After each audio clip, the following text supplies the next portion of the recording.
लेकिन ओंकारेश्वर ही ऐसा ज्योतिर्लिंग है जिसके दर्शन के पश्चात कोई महानदी का दर्शन होता है। वो महानदी है रुद्रदेहाज विद्महे मैं कलकन्याज धीमहि तन्नो नर्मदा प्रचोदयात्। भगवान शंकर की देह से पसीने के बूंद से निकली है मां नर्मदा।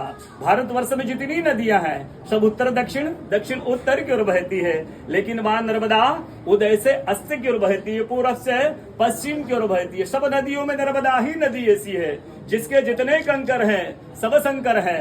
नर्मदा पुराण में ये भी कहा गया है कि नर्मदा जल के स्पर्श होने से जो शिवलिंग निकलता है उसको प्रतिष्ठा की आवश्यकता नहीं है।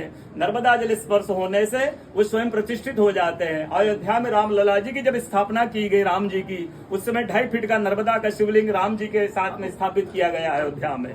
कहा गया है कि रेवा तटे तबम कुर्यात मोक्षदायिनी गंगा। यदि आपको कलयुग में तप करना है नर्मदा किनारे जाइए, और मोक्ष चाहिए तो गंगा किनारे जाइए।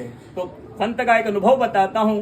जो नर्मदा किनारे संत महीनों से वर्षों से तपस्या करते रहे, जब उन्होंने देखा कि ब्रह्म मुहूर्त में सुबह 3 से 4 बजे कोई एक माई आती है और नर्मदा स्नान करके लौट जाती है, संतों को जिज्ञासा हुई। मैं बरसों से इस माँ को देख रहा हूँ, बरसों से देख रहा हूँ, ये माँ है कौन जो नर्मदा स्नान करके लौट जाती है।